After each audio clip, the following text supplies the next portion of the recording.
So I just want to say thank you all for coming. It's exciting that so many people were interested in the topic. It's also concerning because so many people are interested in the topic. We'll hit on some of that as we go through the presentation. We're at about 37 people on now. There were 66 that ended up signing up. So there may be more people coming on as we move through this, which requires me with the new Zoom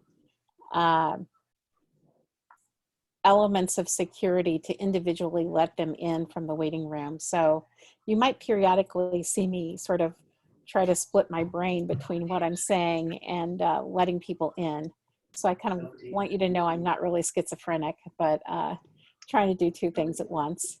Again, I'm going to ask you to turn your microphones off or on mute, if you could please do that. And leave your video on if you feel comfortable doing that as well. I may have to mute some people if you don't mute. In fact, I'm going to mute everybody, and then we won't have to worry about that. And then when we get to questions, you'll be able to go live and entertain those.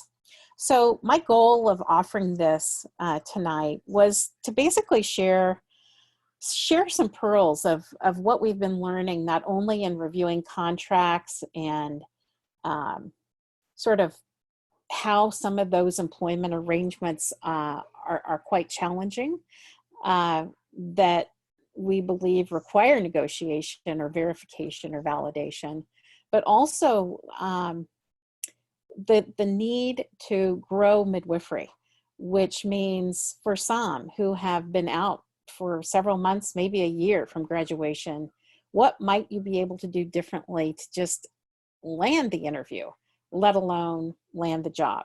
So I'm going to hopefully bring some ideas to you that you may or may not have considered, encourage you to maybe build your confidence up and spruce up your resume and other strategies, and see if we can really change the course of what's happening with the employment sector of midwives in America.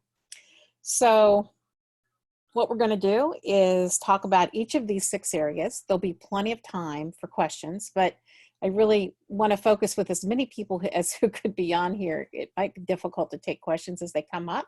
So write them down. If you want to put them on the chat board, we can go over that at the end. But we're going to talk first about your readiness to apply. And what does that really mean? It's not just, looking on the internet for a job and sending your resume in, but how ready are you? And then specifically talk about the application process. What are some of the strategies for following up? And then another readiness milestone. Are you ready for the interview? And how can you be even more prepared to be successful at that interview? The interview itself, and then the final step is really negotiating and not feeling like you have to accept a job offer before you even know what the offer is, which is a trap midwifery has been in for some time. And much of our efforts is to try to get our profession at an equivalent of other advanced practice professionals in the country. So again, save your questions, write them down, put them in the chat board. I promise we'll get to them. In the end, if there are personal questions you don't want publicly asked, I am more than welcome. You can email me and I'll answer them for you. And let's take off. So when do I apply? This is an interesting question. With the current students of midwifery that I often talk to, it's like, well, I can't apply until I'm about ready to graduate. And that is completely wrong. When I was teaching both at the University of Kansas and at Shenandoah, I would advise students 6 months before completion to start looking and start applying. First of all, you're going to beat out everybody else, which is the majority who thinks you don't apply until you have a certificate in your hand. And you get to learn the lay of the land, which is really important. You can begin to think about your wants versus your needs, and follow the trends of where at least the jobs that are posted are. So you apply before you think you should is a good rule of thumb. And as of the 29th, I looked on the ACNM job post site, and for any of you who have been on there, it's kind of a mixed up mash. It's not just midwife jobs. So of those that are listed, which is over 100, I counted, give or take, 36 jobs specific to midwifery. And it behooves you to learn as much as you can about what the employer puts in those job descriptions. I've been an employer who's put up job posts many times in my career, and you will learn from those job posts even if you're not going to take the job. So it's important that you think about that as a resource in addition to the National Health Service Corps. I looked on there a couple days ago. I served as a National Health Service Corps representative at the University of Kansas for about 10 years. They were hiring midwives even back then, many moons ago, and they still are today. There are about 40 positions open for midwives around the country right now. Some of them are loan repayment, some of them are scholarships, but if you don't know about this, they're about to get a bump in more funding, as well as looking for allocation of maternity centers as provider designation shortage areas. There's rumor on the Hill that might happen in the next 6 months because of the maternal mortality crisis, which means there would be millions of dollars allocated to OB, family medicine, and midwives for these positions. It's an important site to keep your eyes on if you're willing to relocate. So keep that in mind. And an interesting fact, I found this source more than just pay scale, which is cited here. 85% of open positions are filled through networking. This probably isn't a surprise to any of you. This isn't probably your first dance in the sun trying to find a job, but it may, maybe the first time, or maybe you're looking for another job if you've already been a midwife for a while. But developing networks is the entree. Whether that's through ACNM and the affiliates or the region, other maternal child health organizations like the March of Dimes or perinatal networks or collaborative care quality committees. Are you volunteering? Do you attend AAFP family medicine and ACOG, local maternal mortality and morbidity, or GYN society meetings or their district meetings? You will find that being with other people brings up great opportunities for conversations. What business networks might be in your community?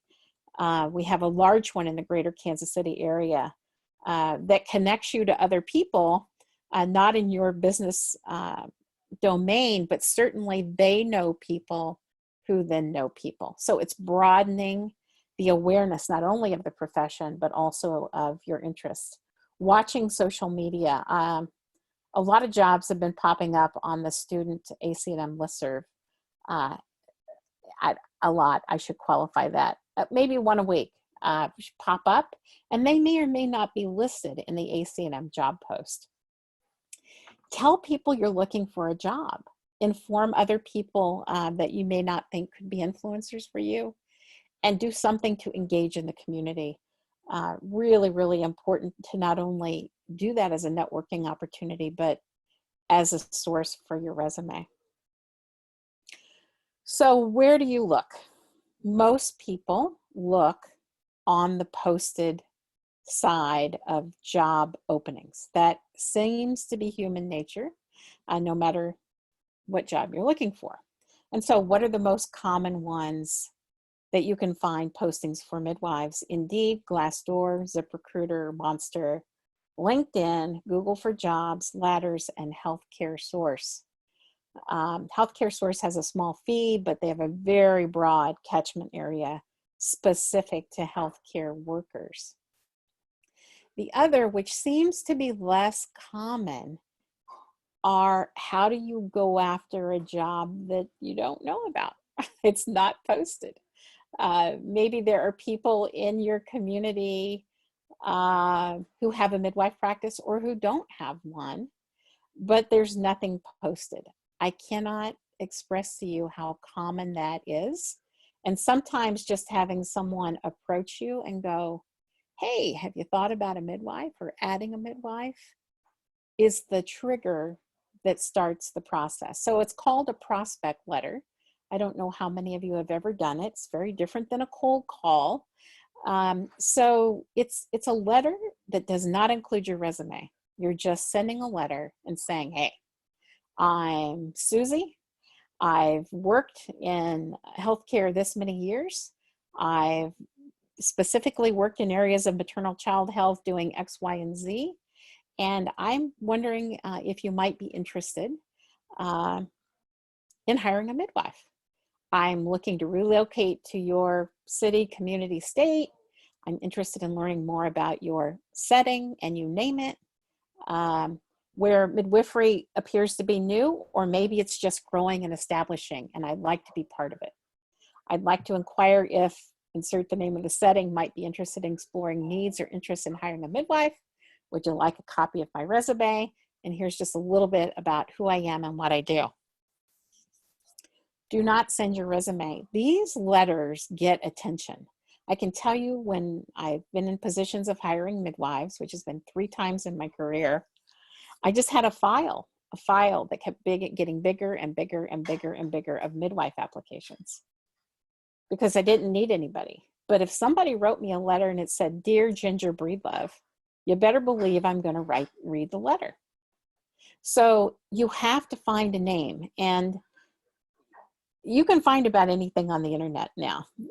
So a part of that being a meaningful prospect letter is that you find the name of a person to send it to. Is that a midwife? Is that a physician? Is that a practice? Whoever that might be, do a little bit of homework and personalize this prospect letter. And if you've never done it before, it's well worth your time. The next thing I would say to you, and we've reviewed quite a few resumes. It was an assignment in our midwifery programs that I taught in. Sharpen up your resume. It's really important that it looks good, that it's in a complete form, and that it sort of is a skeleton of your story. Because I'm gonna really encourage that you write a cover letter, whether you've heard different from anybody else or not. So think of your resume as a snapshot. It should be very easy to read with bullets. It should start with a short 1 to 2 sentence objective statement that has something to do with why you're applying for the job and why you want to do what you want to do with them. You need to list your academic references. That includes the dates of graduations, GPA if you want to admit it, any honors, or if you're not graduated, the anticipated completion date. Any relevant employment, which is not Starbucks when you're in high school. Relevant employment that could be meaningful to telling your story. What was the scope of work? Just a few sentences. And were you in any particular named titled role or have leadership positions? Any relevant certifications that you may have before midwifery or after midwifery, all of them, and the dates.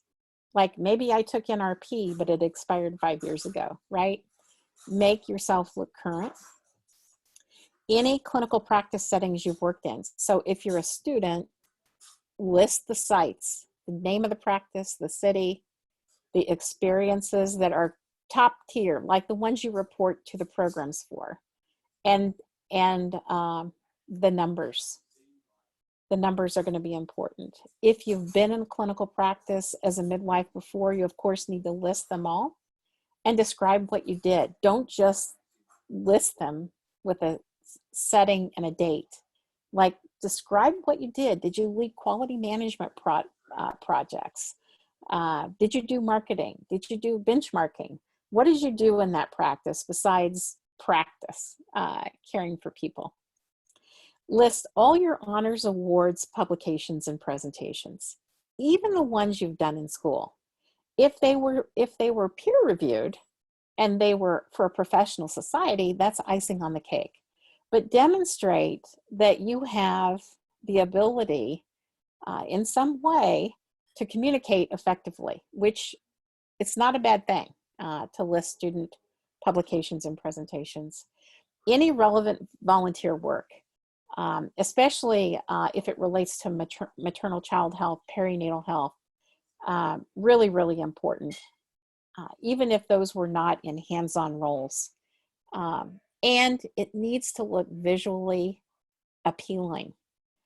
If I see a junky looking, non-formatted, unpolished resume, it's probably going to go to the bottom of the deck for me, because I know the person didn't take the time to believe that that first impression was important. And first impressions on paper as well as in person, when you're looking for a job, can make the difference between picking person A or person B. So it needs to look visually appealing. What do you know about midwifery is sort of what goes in the cover letter. And what do you know about midwifery in their setting? Let me rephrase that. I'm getting a little sidetracked with watching people come in.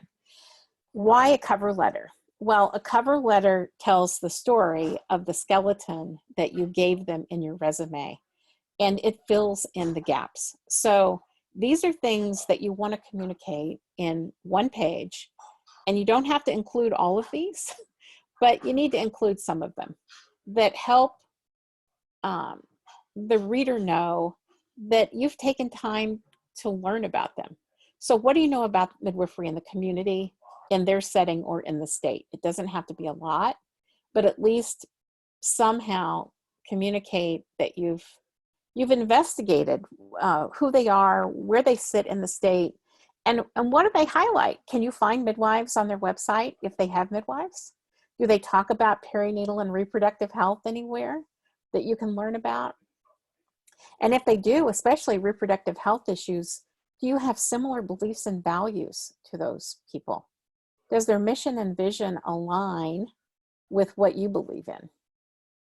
What do people on Yelp say about this group? Do some detective work on social media and see what kind of comments you're reading in their reviews. How does your joining add value to their practice? And you need to really think about that, how it's going to craft it. Whether you're experienced or a beginning student, you're going to add value. You just need to figure out how to say it.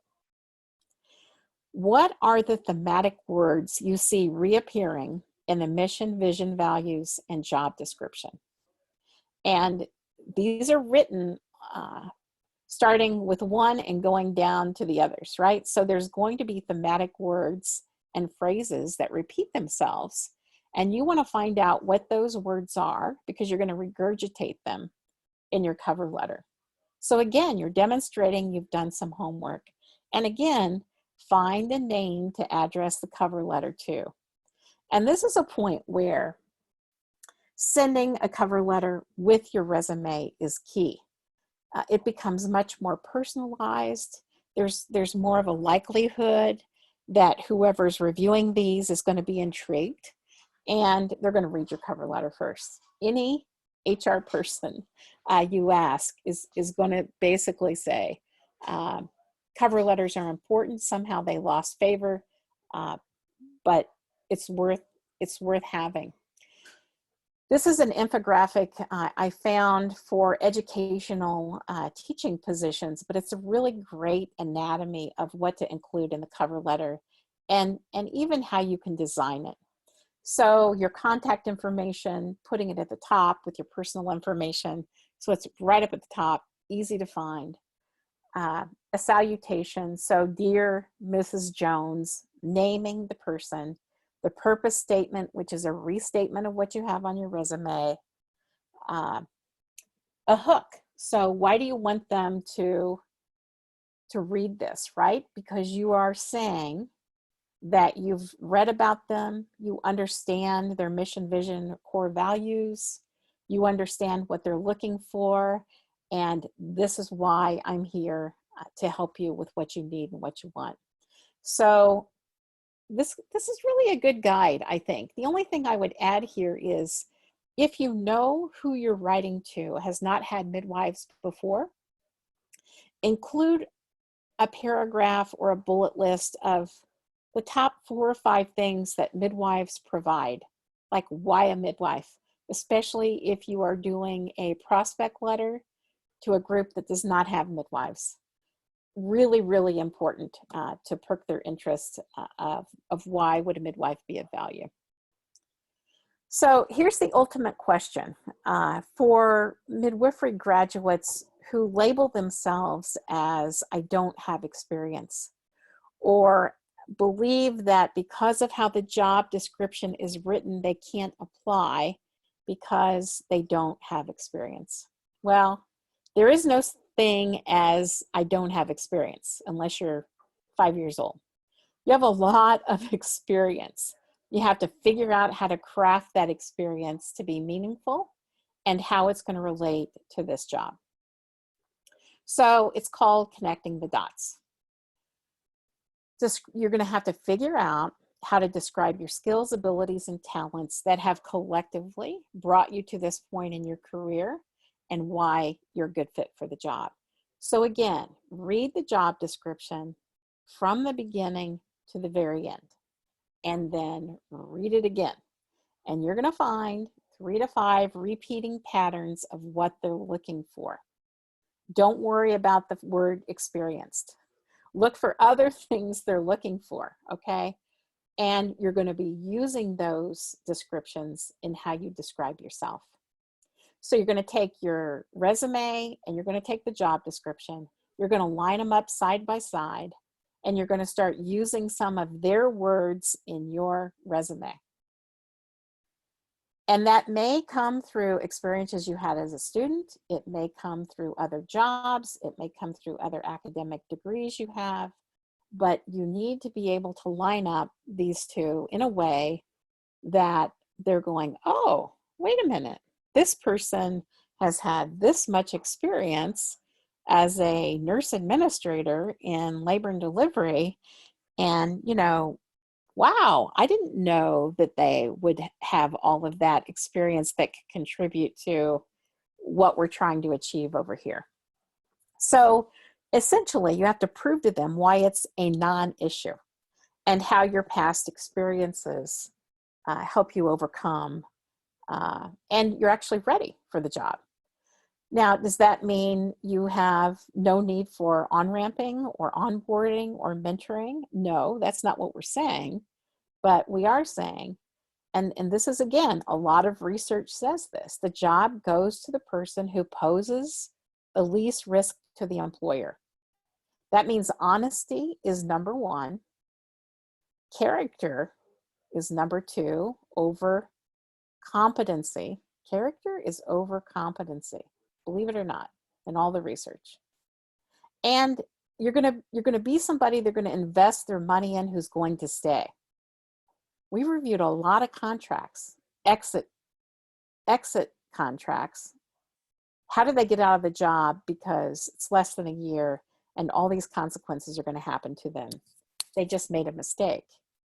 You don't want to make a mistake with your first job. I know it happens, but don't just take the job because it's a job. It could be catastrophic to you in ways that cost you a lot of money. Or the next employer is going to want to know what happened. So they're not looking for the one with the most experience. They're looking for the best fit for their team. And it's really, really important you believe that if you think you don't have experience. So what do you bring? I already talked about this a little bit. You bring past administrative or leadership positions. You bring global work. You bring additional certifications that you might have gotten before or during your education program. You might have other educational degrees. But what you want to do is write many statements using the job description themes that we talked about that is just sort of sprinkled through your cover letter so that you are bringing their words into your document and it will gain their attention. The other thing that's a good idea to do is not just have someone look at your cover letter and resume for its appearance, but is the reader buying your statements? Does it sound honest and legitimate and meaningful in your voice, not in some contrived voice? So having a friend review it is really of great value. And then think about, and this is probably the most important, what are your plans to overcome these potential hurdles of no experience? We really urge people to think about negotiating the offer with the idea of the entree to being formally onboarded. And what do I mean by that? Well, maybe there are benefits to the practice that you're willing to offer that is a reduced salary or reduced benefits, whatever those might be, for their willingness to onboard you in a way that's supportive and allows a trusting relationship to be developed. So adjusting pay while orienting. We look for very specific clauses when that's a part of it. Maybe you're willing to cover phone triage at night when otherwise it would be shared. Making hospital rounds every morning, Monday through Friday. Going into the community on your time and marketing the practice to increase the client base. Maybe you're willing to start working on additional certifications like colposcopy or first assist that will help generate income that will be of value. What can you offer that will be work on your end, but also be willingness to extend benefits for them for taking you on? So something to really consider. I'm not talking about a fellowship here that's 12 months and you're paid half the salary, and I have my own opinions. You're probably gathering those very quickly as I say this. You should be ready by 3 months. You are ready when you graduate if you pass the board exam. You may not be confident, but you're ready, and your circle of safety is probably about like this. By 3 months, you will have grown tremendously in your confidence. By 1 year, you're going to bed and you're not worrying about any decision you've made very often, if at all. Seasoned practitioners understand what anybody beginning goes through. My daughter-in-law just finished her residency in family medicine with a certification in obstetrics. She's going to practice in rural Kansas. She's being onboarded for 3 to 6 months with support from the other 5 or 6 family medicine physicians. They expect that. Physicians expect that. Nurses and nurse midwives and nurse practitioners, we're often our own worst enemy. We feel like we're supposed to be exemplary and excellent from the day we finish the program, and there is not one profession where that's true. So get that out of your head and think of other ways that maybe you can make that conversation go a little bit further about your joining, especially as a new grad. Well, this is a really important slide. What not to do. Just had somebody I talked to this week talk about putting a salary up on the ACNM job post of what she wanted. And I said, take it down right now. And she did. I tried to get in to see what it's like to put your resume up there, but alas, I couldn't do it because I had to put up information. I don't need a job. But if you've put your resume up there, please take off your current salary or what you want to make as a salary. That is a negotiating point. It's not public information, and you can often undermine what you get if you're willing to negotiate. Here's the next rule of thumb. Please do not accept a job before you even know the offer. That is so common. You're so desperate for a job, and I understand people who are wage earners covering health insurance for their family, but most employers do not expect you to make an immediate decision, and in fact, they expect you to negotiate. And what do most midwives do? They never negotiate. The next is, do not believe everything shared verbally will match the written contract or the written employment agreement. You might go, oh, well, you said this, but when you finally get the paper to review, it says that. People can modify on the opposite side, as well as you asking for modifications to an agreement. So don't believe everything you're told verbally. Don't wait to job search until you're certified. Don't go cold on your skills or your continued learning. So what does that mean? That means anything you can do today, in the day of COVID, online, that allows you to continue your educational breadth and depth, do it.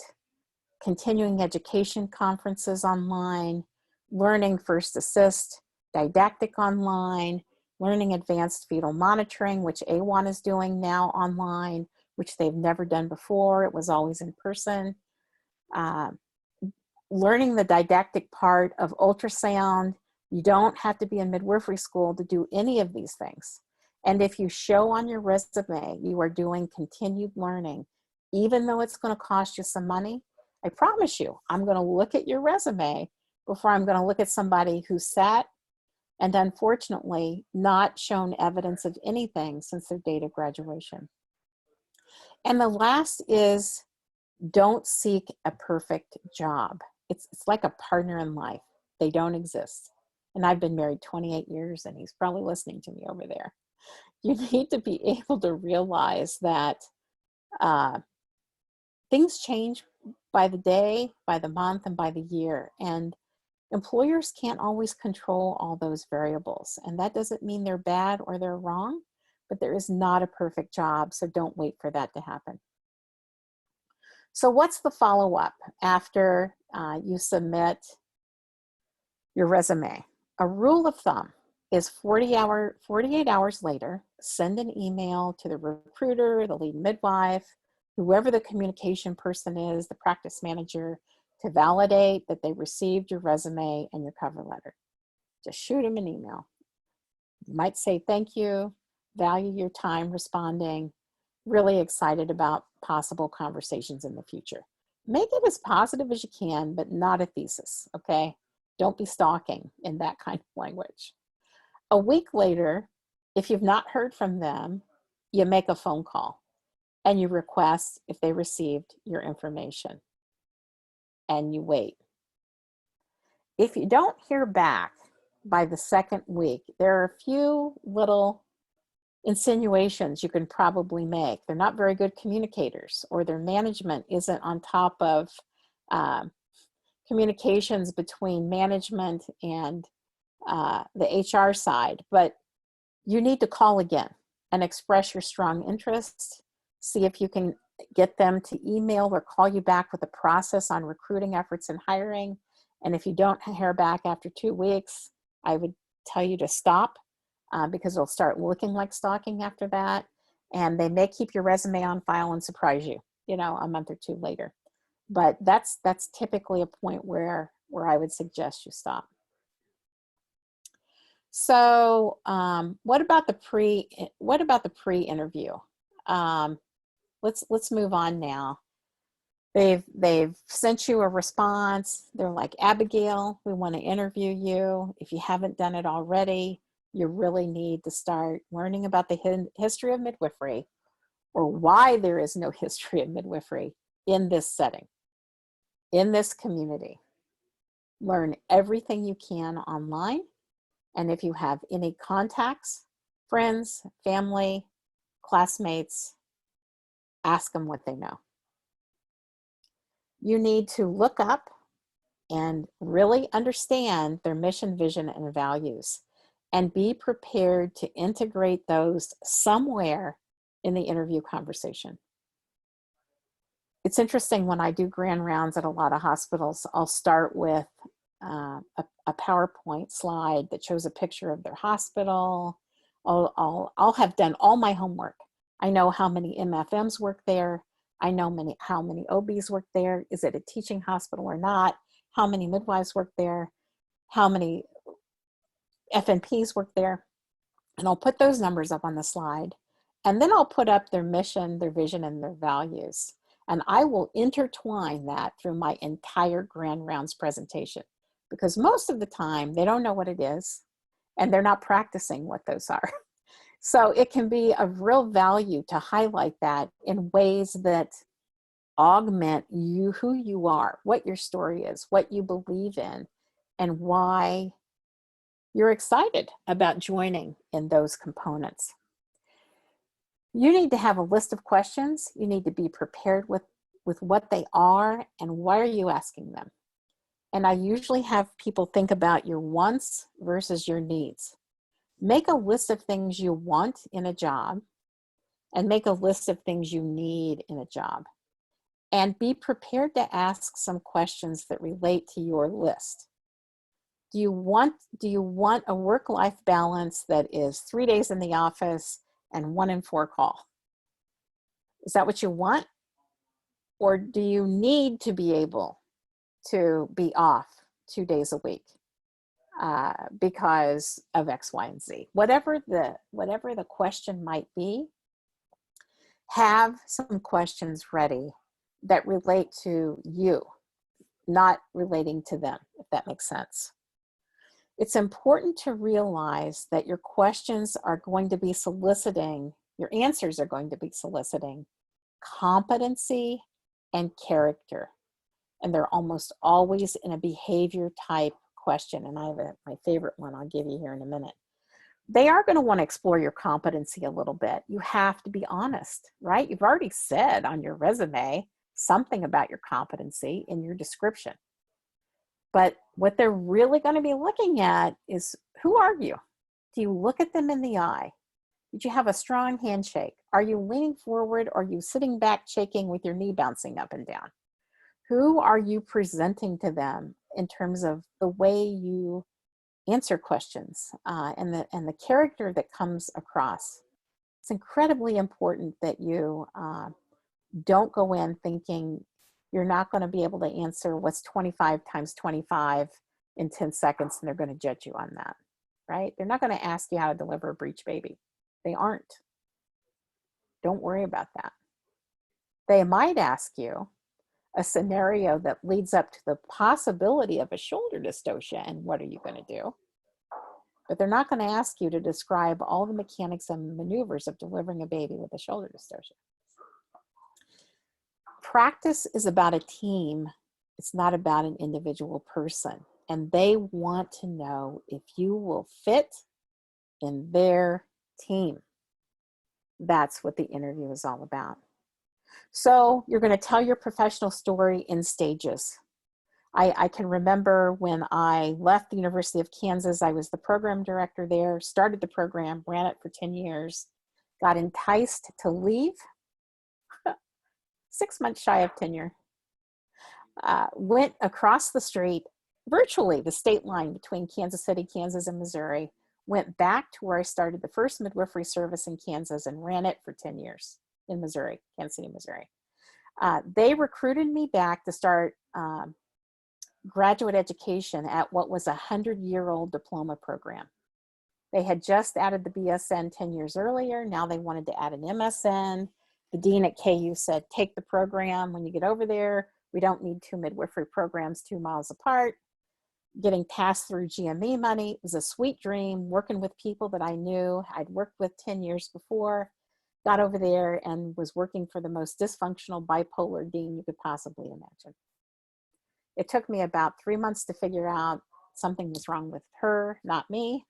I left at the end of that academic year and didn't have a job. I had trained my successor at KU, which was one of my graduates, and I wasn't even close to retiring from full-time employment, and landed a job at Shenandoah University in the program that Juliana Fair ran for many years before I came on board. And I will never forget going in and interviewing with the president of the university, the academic dean of the university. This was before I even got to the nursing school. And they're asking me, you know, what happened? You know, you were an academic dean of a nursing school and you left after 12 months. And I was completely honest with them, completely honest with them. You don't have to say things bad about your past job, but you need to be honest about what your story is. Maybe you are coming into midwifery after being a neonatal nurse practitioner, a neonatal NICU nurse. You know, why are you leaving? You have to thread your story into what's going on so people can better understand who you are. Another pre-interview prep idea that I give everybody who wants to listen to me is role play with someone. Even if you think you're pretty savvy at interviews, it's really helpful if you can do some role playing. And again, here it is, do not accept the job during the first meeting. So what else is homework that you should be doing? You should be looking at salary ranges. This is something I do in some of the consulting, coaching I do with people. What are midwives in the region making? What are other advanced practice providers in the region and the city making? What is a labor and delivery charge nurse or unit manager making? You can find that typically on those job posts from Indeed, recruiting websites, and get a pretty good ballpark idea. The other place you need to go to is the Bureau of Labor Statistics, which still we're looking at 2019 data. It's very similar to 2018 data. It does isolate out regions in some states, but it's good to know what that is. And what's cost of living index in the state? The salary might be great, but it might cost a fortune to live there, like in Boulder or in New York City or in some places in California. So you need to look a little bit at what that is and begin to frame your thinking, not talking with them, about what salary range you're looking for that you think is fair. Another thing that is really important is to explore the work culture. And you can do this in a lot of ways, but this in particular is going to come from their website, and it's going to come through the interview. How would they describe the work culture? And what do you expect from the work culture? It's not just work-life balance, but it's how people are treated, how they are acknowledged, rewarded. Is there advancement? Is there respect for all members of the team? And how do they embrace that? What are examples of how they embrace diversity and equity in the workplace? Is it shared governance on the midwife team? Or is there a lead midwife and you do what you're told to do and you go to work and you're done? So what are current examples of how employees engage in the work culture, and what can you bring? What can you bring? Are you a good negotiator? Are you a good problem solver?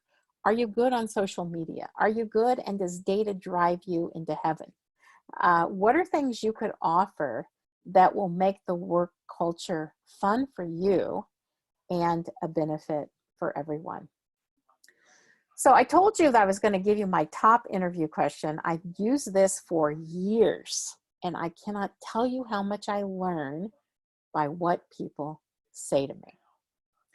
Think about a time you were in a difficult situation as a healthcare worker in any role. You don't have to have been a midwife student or an RN, but you have to be in the healthcare field. So I have people think about that, and then I ask them to describe the events that created the uncomfortable experience. And I pause for a while. And then I ask them to tell me what happened. Tell me the story. Make sure it's HIPAA protected. You don't have to name the name of the people or even where the location was. But what happened? So I get to hear the story in their own words. And then, would you do anything different if it happened today? If so, what would you do different? And if not, why would you not do anything different? It's a great question to look at people's problem-solving skills, how they handle difficult conversations. And it is a basis to why communication and character supersedes competency all the time. So think about that, and maybe there's a way you can describe how you deal with difficult conversations and why you'd be a good fit. So here are 10 pearls. You always, always, always bring experience. Please never tell me you have no experience. You just have to figure out how to describe it. You need to network as much as possible. And if you're doing it now, do it even more. Think beyond the listed job posts. Think beyond the listed job posts. There are jobs out there. They're just not advertising. Remain in control and confident in your attitude and actions. Another common thing I share when working with midwives is when you gain back your control, you will get back your confidence. Whatever it is that's bothering you right now. If you feel like you're out of control, you're going to be out of control with a whole lot of things in your life, and it's not going to bode well for you in trying to find a job. Prepare insightful questions and craft your professional story. And that may take a few iterations before you get it really honed in to what you want to say. Send your asks of interest to a variety of practice settings. Don't just say, I'm going to work in an inner city federal qualified health center because I need my student loans paid. Or I'm only going to work in a private practice. Or I'm only going to work where there's 8 midwives so I don't have to worry about how much call and clinic I have to do. Sprinkle around your asks and see what comes back. If you want the job in an interview, say so, but don't accept the job until the paperwork follows and you've looked at it. There's a big, big difference here, okay? Send personalized follow-up after every encounter and thank them in the best way you know how.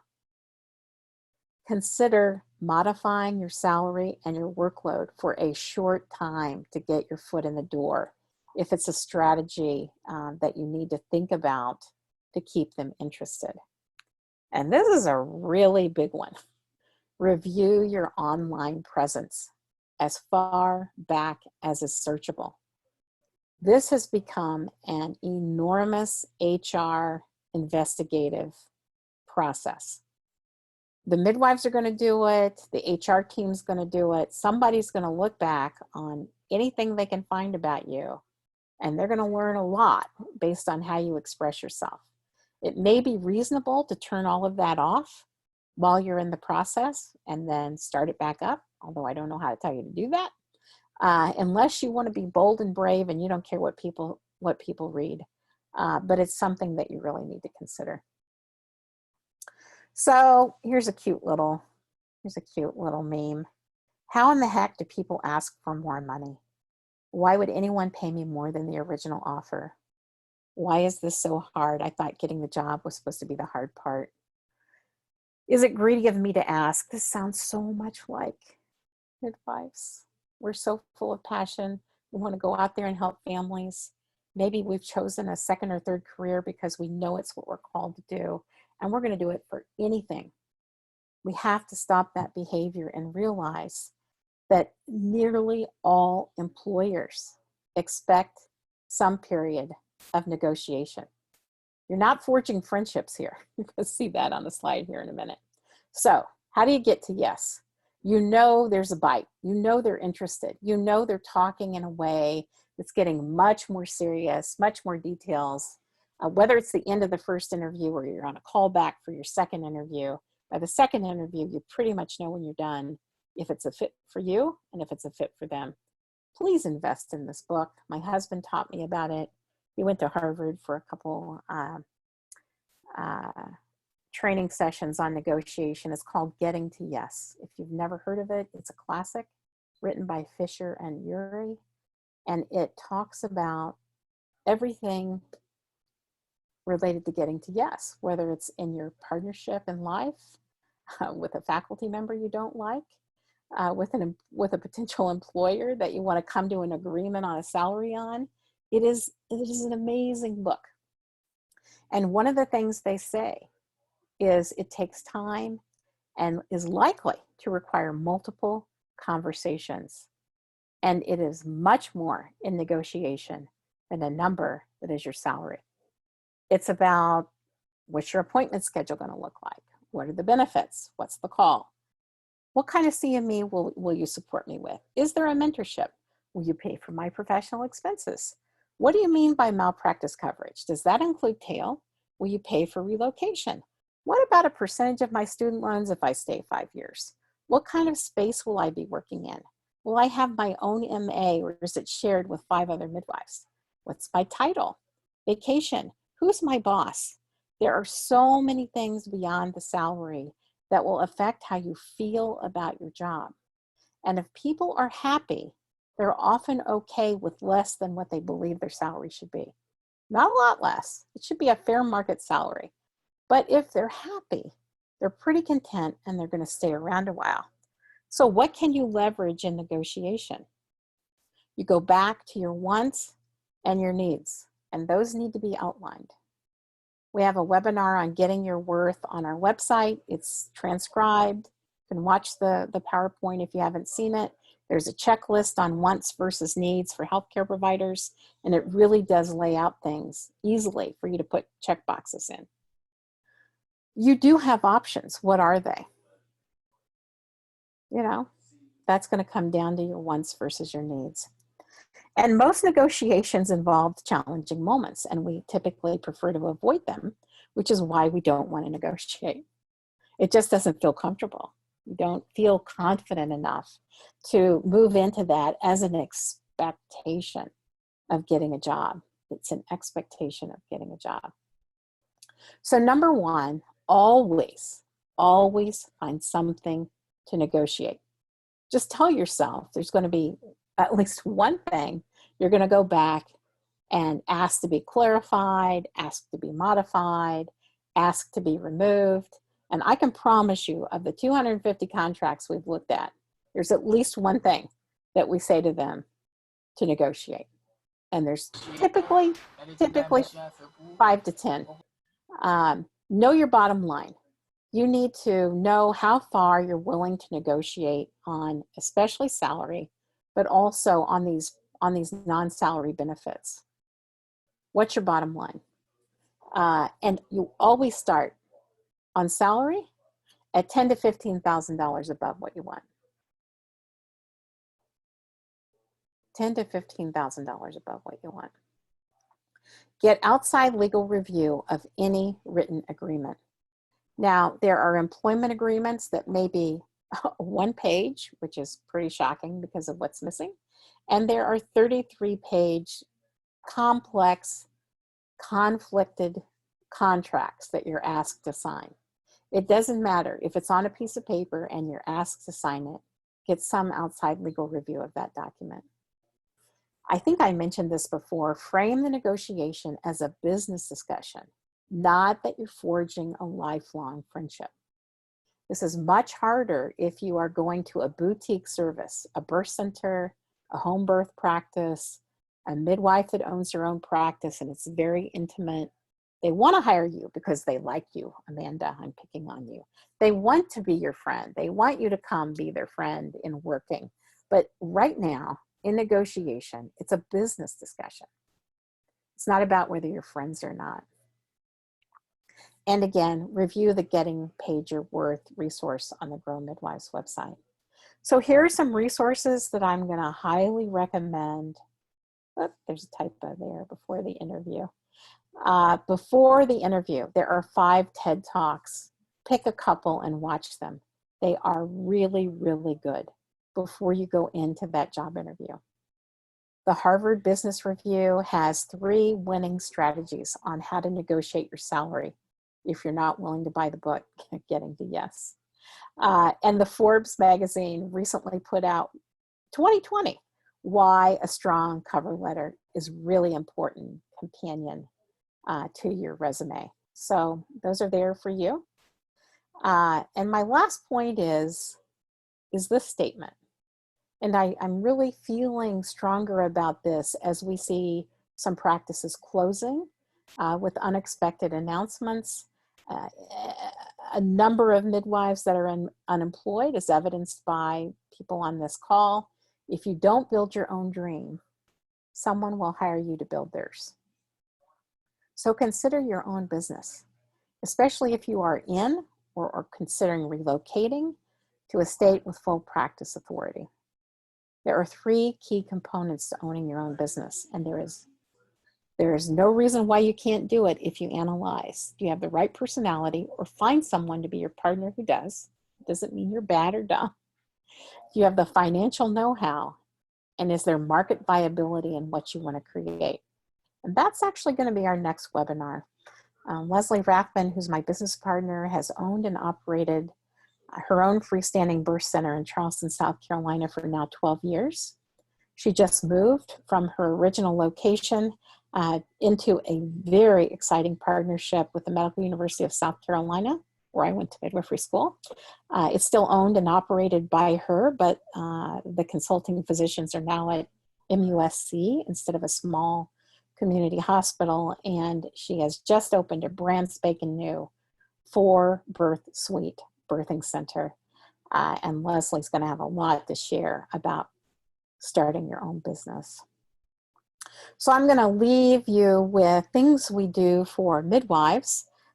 We do a lot of work outside of this menu of services, but really what I want to do is open up the conversation now for the remainder of time, which is about a half an hour, and go into some questions that you might have that you'd like to ask. So what I would love you to do, if you're willing, is to turn on your video when you talk, and let's see if we can get some discussion going. But you should be able to unmute yourself. So I'll let you do that and see where we go. There might be some. Stop the screen share.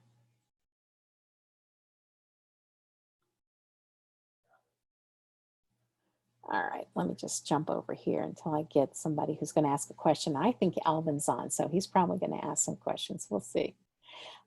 If in school, should I list how many hours alone or how many births, visit types, etc.? Should the resume have stated the standard 2 pages, or can it extend a bit? There is no such thing as a 2-page resume, especially if you have a lot of experience to share. So make it relevant. Whatever it is you're going to put on there, it needs to have meaning. And again, I think I talked about numbers are important, as well as where was the experience at a clinic, at a birth center, at a hospital, at an FQHC. When sending emails, cover letters, how do you navigate pronouns and greetings? I use persons' names. That's answers the question the best way. And I don't send anything. I would not send anything, nor would most of the research, without a person's name. And you just got to dig until you find it. Some of the applications require you to fill out salary requirements. What do we do in those situations? Well, it's a federal law that you do not have to disclose that. And you just say you prefer to have that conversation in person. Because if you say that you want $100,000 and you don't know, but their budget says they can pay $120,000, what do you think you're going to get? You're going to get $100,000, and they will have just saved $20,000. There is no reason to put that on the job application. If you have a facility who pays for travel to interview, how do you balance that with any sort of owing them anything or responsibility towards the country? Is that the midwife brain too? Julie, that's okay. You're being very nice, which most of us have those personalities. No, you don't owe them anything. If they want to bring you out for an in-person, they've done their own narrowing down here, and they're courting you. That doesn't mean you have to pay them back for wanting to date you. That's a compliment, and kudos for that. If we are bilingual, should we ask for more? 100% yes. That goes on your resume, and that would be a negotiating point. If you've been offered a contract for multiple locations, but there's a pay differential between locations, for example, a $10 per hour differential, then how do you negotiate for equalization for locations? Okay, Serena, I don't know if this means 2 different jobs or based on where you're working in the moment You get paid more than where you're working under the same employer on another day. We've never seen a contract like that for the same employer. But if you're looking at two different locations, that's a great place to be. You have two job opportunities.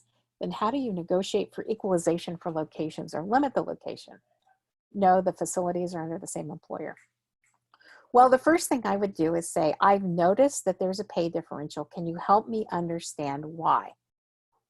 And can you help me understand if all other healthcare providers have a differential that is delineated in the same way this one is? It is highly unlikely physicians are going to do that. Highly unlikely.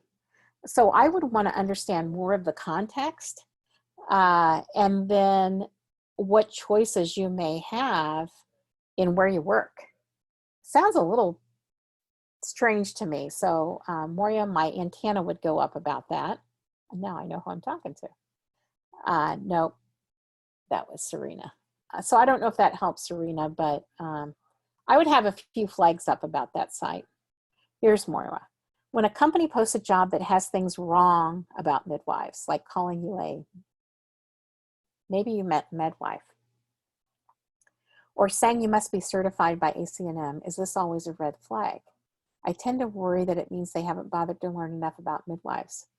I've had problems being the first and the only midwife in the past. Oh, I meant midwife. They write it like that. I would say sometimes people don't know what they don't know, and they have good effort to want to learn. We work with physician groups who want to start midwife practices. Because they don't know doesn't make them bad people. And sometimes they don't even know where to go to find the ACOG collaborative practice statement. And we're providing them with all this background information because they don't have a midwife there yet, right? So if I were going to look at a job by someone who's never had a midwife before, I would be talking to them about setting up a conversation for you to describe what midwife care looks like so that as the conversation continues, you have an equalization of context. Does that make sense, Marla? It's not fair to discount them just because they made a mistake. I wouldn't anyway. Do we need to mention that we're a new grad in the cover letter? Well, why would you do that? No, because on your resume, you have said when you graduate or your intended date of graduation, and your cover letter is telling your story about why you have experience and why you're the right person for the job. So, no. And if they're smart, they're going to figure that out without you having to tell them that. No. Anybody want to go on audio and talk? I'm glad there's questions coming in from the chat, but really, Alvin, if you're on, I'm waiting to see you and say hi and see what questions you have. I have a question. Sure. Emily, I see you. So you had mentioned, starting our own practices. I'm a new grad. And I guess my question is more geared towards being a first midwife in a practice. So for example, there is a hospital literally a 2-minute walk from my house that does not have midwives. I just moved to the area, and so I've toyed with the idea of sending a letter asking if they would be interested. But that also makes me nervous as a new grad to be the first one there trying to navigate all of the politics that we know is involved in obstetrical care. I don't know, so it makes me nervous. Okay, so think of it this way. Somebody was always first. Somebody was always first. Whether they had experience or not, our midwifery education is grounded on people who taught them something, right? We've learned from the people before us, and we're always learning. If not, you're not going to be very successful. you need to find a group of people who will support that being new. And they may be very invested in that and say, Emily, we love the idea. How could we talk about this more? And maybe you say, well, you hire me and a seasoned person, or you bring in a consultant who can help you figure out how to do this. It's not, midwifery is not new, and you learned more than you may think, but you know what you know, and there's probably a whole lot you don't know about the business side, but that's okay. There's always an answer if there's interest. And it doesn't have to be you that necessarily provides all the information, but you know where to find the information, right? True. Yep. Go with confidence and prove to them why they need midwives. I will do that. Yeah. Other questions? I had asked in the chat box before, how much above an offer is appropriate to ask? I think I said that. This is a dicey little part of the negotiations, right? Usually they offer you the salary first before you say, or they may, people do this differently, right? They may have you in front of them and go, Emily, how much money do you want? And you're going to say $15,000 more than what you know you want. That's a really good window to negotiate in. And that has nothing to do with non-salary negotiation at all. So I'm not sure who asked that question, but does that answer it? If they say, we're going to give you 90, you counter with, this is after you've done your research, right? This isn't just this fits across the whole nation. Look at the research and at least be in the ballpark of what your equivalent advanced practice professionals are making. If an F&P who works a 40-hour work week with no call, limited liability, no extra hours, no overtime, is making $110,000, why should you make 100? So it's germane to what some of those going salaries are. The same with looking up what's a manager in L&D making. Why should you make only $15,000 more than them as an L&D manager? That's insane. Does that make sense? I'm looking to relocate for my next job. I'm wondering if you have any suggestions about networking to find a job when you don't know anyone in the area. Yeah. So let's say you're going to Oregon. Send a letter to the executive director of the March of Dimes at Oregon. Send a letter to a nurse midwife who's on the FEMR board or the MMRC committee in the state. Send a letter to a midwife that works at a birth center or a hospital that you're interested in. You don't have to know the people. You're just being very specific about naming the person who could have some directionality for you. I get this all the time. People will call me, not necessarily because I grow midwives, or email me and go, I'm looking to go to New York. Do you have any leads for me? And I'll give them 5 or 6 names. Just start asking. If you don't ask, you're not going to get any information. Would you negotiate for more if you have OR experience? I don't even have to read the rest of it. Yes. I have experience as a scrub tech in our own RI suites for C-sections. Absolutely, 100%. They're making at least $500 per section for a first assist person. And if they can free up their physician colleague to go do another expensive surgery and have you step in for them, they're going to make a whole lot more money. I know that COVID has changed the financial position of many hospitals. Yes, they are bleeding right now. The place I want to work was at risk of closing 2 months ago. What is the best way to reach out to an organization to see if they are still planning to hire another midwife? That is a really great introduction to your cover letter. You're acknowledging a historical moment that, quite honestly, no one working in healthcare who's alive today has ever lived through.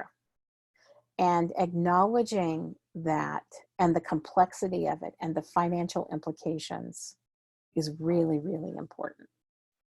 And also, we have a crisis in maternal health care. We have midwives who are ready and well prepared to care for 80 to 85% of the childbearing population. And you know that the number one admission to a hospital is labor, childbirth, and newborn discharge. So that's where I would put the why the midwife bullets. And if you know there's already a group there, have they thought about models to amplify or enhance the revenue generation? I can tell you from the Pacific Business Group on Health's work they did a year and a half ago. If any of you are from California, you should have looked at all of this. If you're not, they have a financial tool done by Mellman, a nationally known accounting firm, that is a pro forma on how much a midwife can generate if she's full-time, full scope.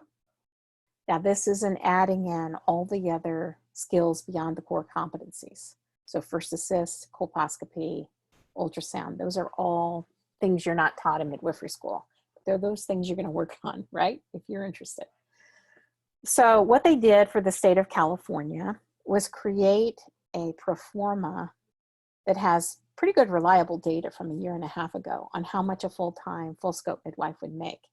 And we use that pro forma with midwives who can give us information for some of the categories. And almost always what we have shown is that you will make $800,000 to $1 million in a year if we use 50 to 60% overhead, which is often a physician rate for the revenue generation formula. We are not that expensive, just let me tell you. We're not using all the tools and all the things they need. We use light and air conditioning. But if we use their rate of 50 to 60% overhead and factor in your salary, your malpractice, your benefits, you are still generating for them $300,000 to $400,000. And what are you being paid? If you're being paid $85,000 to $90,000, you're probably not going to last there very long. So this is a product from Pacific Business Group on Health. Just search PBGH or Pacific Business Group on Health. Put in maternity care in the search engine, and you will see a PowerPoint that describes a business plan, why physicians and hospitals should hire midwives. A lot of your cover letter is right there, and the financial pro forma tool that's a secondary component to it. I'm currently negotiating a fee birth with a physician who has no prior experience with midwives. She asked me how much do I want per birth, but I have no clue since the numbers vary widely and most people are not comfortable disclosing how much they make. What is a typical fee for, is that New York State? NYS. Normal birth? I'm not sure. You must be New York State. My first guess was right. Are you delivering in the hospital or at home? Hospital. So they must be billing for you if you are going to be paid by the number of births you do.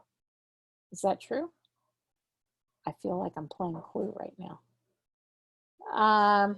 Tell you So what. I would be working for the physician directly, just, deliver at the hospital as an independent provider.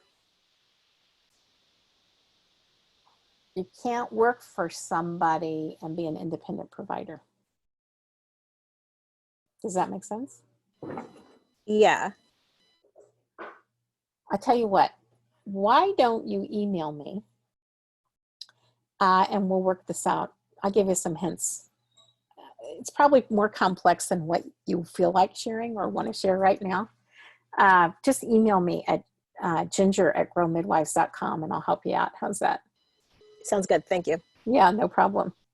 It gets complicated, both in terms of vicarious liability, malpractice insurance, Stark laws to some degree. So it's probably more complicated than what I can answer right now. I've been looking for a full scope job for a while, not currently working in a clinical setting. What are the best things I can be doing to keep my skills up, fill the employment gap on my resume? Yeah, I think I mentioned that. There's a laundry list of things you could and should be doing that I would call continuing medical education. And that needs to be relevant and germane to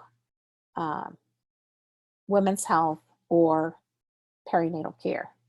Maybe you want to study more about perinatal mental health, or maybe you want to take advanced fetal monitoring again, or whatever it is that you can show on the resume and the cover letter that you are still a learner and you're working towards something that will provide, what do they want? Follow the money, revenue generation, okay?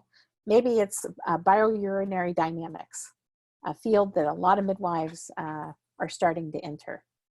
It's another idea. Do you recommend a new graduate take a PRN job if offered? I'm in the beginning interview stages at a facility where I'll be completing clinical. They only have a PRN position at this point. Yes, and explore other options. How far is your foot in the door to the next, okay, now we're going to hire you full time. PRN positions typically don't have employment agreements that have restrictive covenants that can be very challenging. On the other hand, they may not pay your tail coverage, which could be very expensive.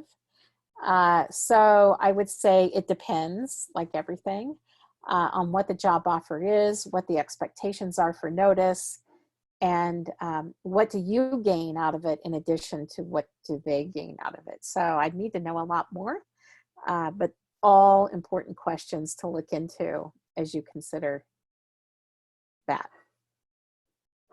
Other questions? We have about 10 more minutes. I have just a practice question as far as different practices. It is a very academic teaching facility, a good place as a new graduate where you have a lot of people in the room for teaching, where they say, like, when I talked to them, they said a learner at every single birth, which means probably 50% of the time you're not actually catching even. I'm just hesitant about that and curious what your perspective is. I would say that it goes back to what you want. What do you want in your job? Do you like being a teacher? Is there a way you could be assured that some percentage of your OB coverage is just you only? Would they allow that? I don't know, maybe they would. I would definitely ask for, if you're a new grad, what does that look like for onboarding? If you're being a learner while there's also other learners in the room, it could be a little intimidating unless you have a really strong personality. And to feel comfortable transitioning from a new grad to someone who's then going to become a teacher, maybe in less than 6 months. I've seen some posts on the new student Facebook page of taking a laborious job as a new grad. If anybody followed that post, my answer was no, don't do it. Because I think you're putting yourself in a vulnerable situation, even if you're a labor and delivery nurse. You don't have the feeling of independent management and responsibility until you're in that position. And so I think it could be challenging at best. I don't know if that helped, but it's just my opinion. Are non-compete clauses just standard, or can you get out of them? We did one today that did not have a non-compete clause. I would say the majority of them do. And there are ways, if you ask, you might be able to get out of them or have them reduced, either in the geography, the time, commitment, or the role. Some say you can't even be a nurse, let alone an advanced practice professional, right? So it's all in what's written. There's a couple more written, but I think Alvin's going to ask me a question. And for those of you who wonder why I'm picking on him, he was on our webinar last week on professional liability, and we were all wowed by Alvin. Thank you, Ginger. I actually do have a question, but I don't want to take the time away from other people that have questions. It's a more, I wouldn't say, it's a more amorphous question with regards to diversity and using that as a bargaining tool with regards to joining a practice. So if you have time for that, I can elaborate on that, but I know that there are more questions on the chat. So there's just two more. I think we'll get to it. Would it be wise or a pitfall to go back to work as an L&D RN while waiting to find work as a CNM? Every answer is going to be, it depends, right? That actually happened to someone who was an L&D nurse when I started the nurse midwife practice here in Kansas City, the first midwife practice in the greater Kansas City area at a hospital. She went off to midwifery school. She came back and there weren't any midwifery positions open in my practice. We were a hospital-owned practice. She knew the doctors. They had seen us for a year or more working quite successfully. And she came back to work in L&D in her old position after school, and they hired her within 3 months. So the it depends is, are you working with people who know you, or are you taking a job where you're a stranger? And is it going to diminish your energy to find a job? And it may be critical. You may be the person who brings in the higher wage or the health benefits or the house payments. So it's not a straight answer, but I think it's one that it's okay if it's not your long-term solution. And as far as skill building, is one skill viewed more favorably on a resume cover letter over another? I would put circs at the bottom, but all the others I'd put as equivalents because they're all done very, very frequently. Colpo, first assist, and ultrasound. Like they're all major revenue generators. I would not put one above the other. So I think I'm caught up, Alvin. I have one question. Sorry to jump, but it kind of comes off of the skill building. Do you recommend jumping right into it after graduation? And the reason I ask that is, for example, the Colpo class. There's one that's upcoming that I would like to attend. I'm scheduled to graduate early September. They're offering it right at the, I believe, the end of September or early October. Would it be okay to jump right into it, or do you recommend like waiting, working, getting a little bit of skill set before you start just do it, going down those roads? Just do it, Dominique. Okay. Why wait to learn a skill? If we taught it in the core competency of midwifery school, then you would have the skill, right? But we don't. Okay. And there are actually RNs who are doing colposcopy under physician supervision. You will learn more about the cervix than you ever learned in your educational experience. What a skill would that be? Just to have that knowledge. And that's the technique.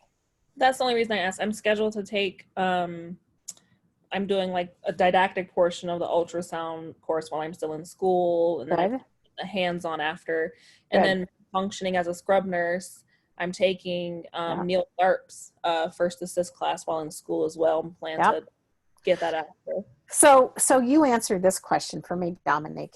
If you had your resume and you had Jane Doe's resume, won't say your name, Alvin, in front, and that other person had none of that on there, and you're both new grads, who do you think you're going to invest in if you both turn out being of great character, solid interviews?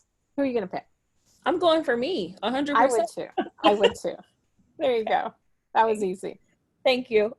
It takes time and money, and don't divert yourself from your current education program and passing the certification exam, which the pass rate has gone down in the last 2 years, which is a bit disturbing to me. But anyway, all right, let's take Alvin's question and we'll wrap it up there.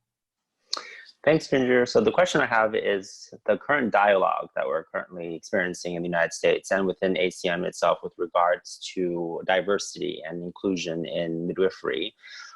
Diversity itself is an intangible, right? There's not really something that you can attribute a monetary value to it that is like measurable, right?